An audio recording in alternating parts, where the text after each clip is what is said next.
Hi. Through this essay, we'll be discussing various components of video art, its history, and a few artists. Video art is an art form which uses video and audio technology as a medium of installation. In the 1960s, with the introduction of television sets and video recorders to the public, mode of entertainment shifted from galleries to movie theaters. Earlier technology was only available to the consumer by way of 8 or 16mm film, but did not provide the instant playback that videotape technologies offered.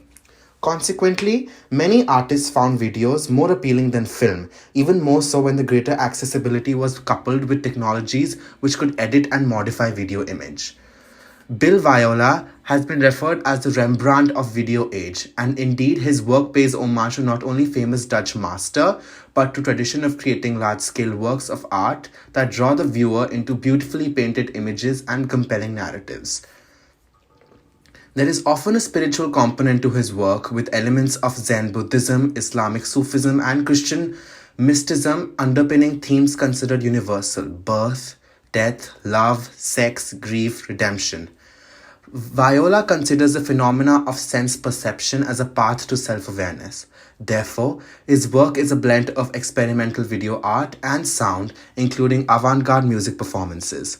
He was one of the earliest artists to explore the potential of video camera, which, in its most basic form in the 1970s, only vaguely resembles the sophisticated devices of today.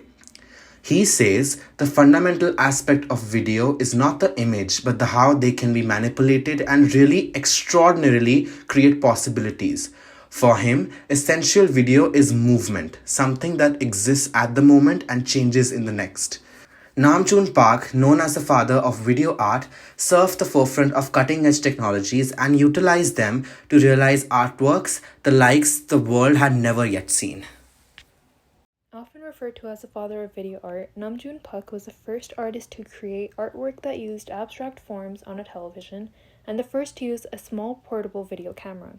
He later went on to co-create the Paik-Abe synthesizer with Japanese electronic engineer Shuya Abe, which went on to completely change the way video art was created. The tale of his achievements highlight important shifts in our visual culture that he assisted in bringing about as the media grew in importance.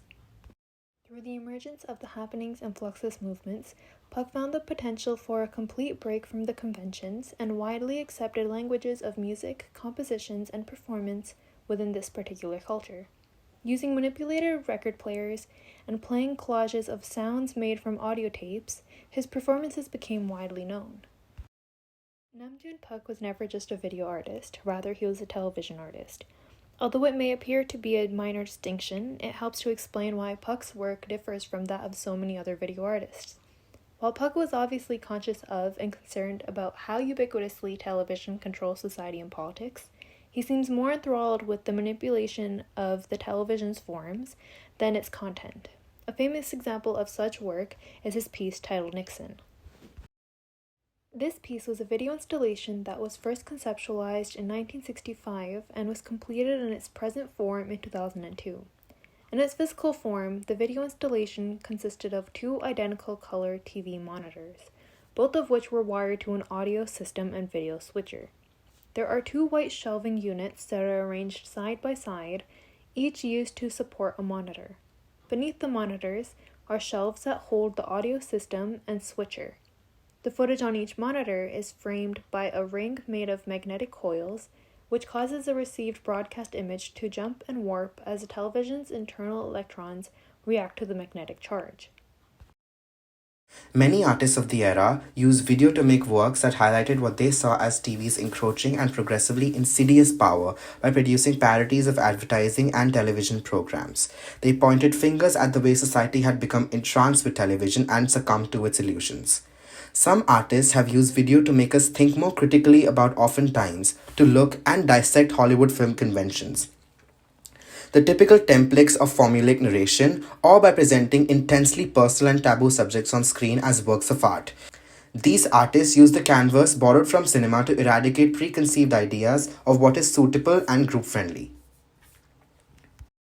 The American-born, originally Slovakian artist Andy Warhol was an incredibly prolific and a popular artist for his time. Warhol was not determined to shy away from the unconventional and explore themes of mainstream, avant-garde, and fine art. Warhol experimented with several mediums such as painting, video performance, and filmmaking while tackling subjects that were, and still till today, are considered to be controversial and playing with contemporary aesthetics.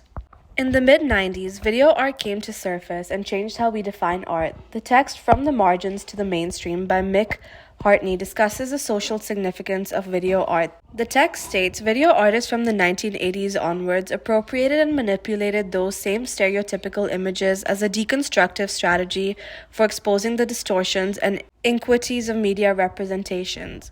But in the 1900s, popular cultural imagery was integrated into video art as a part of a celebration of contemporary visual culture and superseded the traditional themes and preoccupations of fine art as well as the more political, deconstructive approach to the moving image. Worhol was a significant contributor to the field of video art who, as stated in the text, ventured politically and reconstructed the moving image. Exploring new media, Warhol expressed activism towards the democratization of art and began to experiment with video technology as it became more accessible in the 60s and 70s. Within the bounds of video technology, he created art for the masses, touching on themes of repetition and appropriation, and representing media culture within his artwork. Within video art, Warhol played with celebrity culture, consumerism, and mass media, redefining what art can be to future artists. Andy Warhol's video art piece, Blowjob, features a silent black and white film depicting the facial reactions of a man who is receiving oral sex. The film is said to be shot at 24 frames per second and projected at 16 frames per second to be viewed as desired by Warhol. The piece offers its viewers a sense of ambiguity to further infer elements of the video that have not been indicated for themselves. With his work, Blowjob, Warhol changes the definition of traditional video art. Warhol explores taboo subjects and challenges his viewers to query the subject of urges, voyeurism, and impulses. This work steered cinematic direction in a new route, adding questions to the boundaries of cinematic material and expression as to what can really be considered film.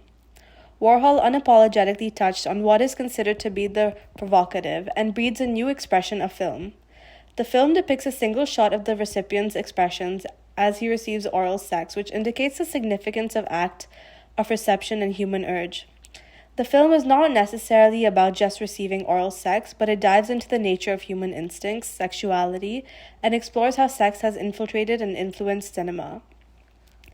In conclusion, video art is an ever so evolving form of art. Andy Warhol has been a significant contributor to this field and has shaped it to inspire several artists today to question what art really is and what it further can be.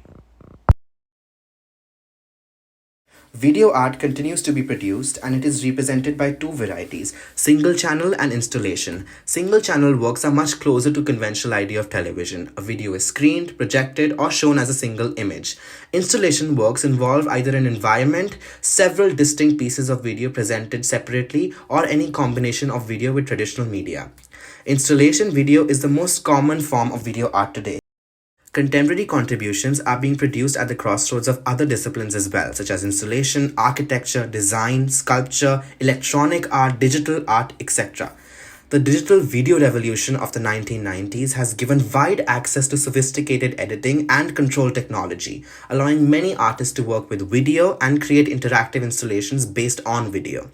Some examples of recent trends in works include entirely digitally rendered environments created with no cameras and video that responds to the movements of the viewer or the other elements of that environment. The internet has also been used to allow control of video and installations from the World Wide Web or from remote locations. Thank you.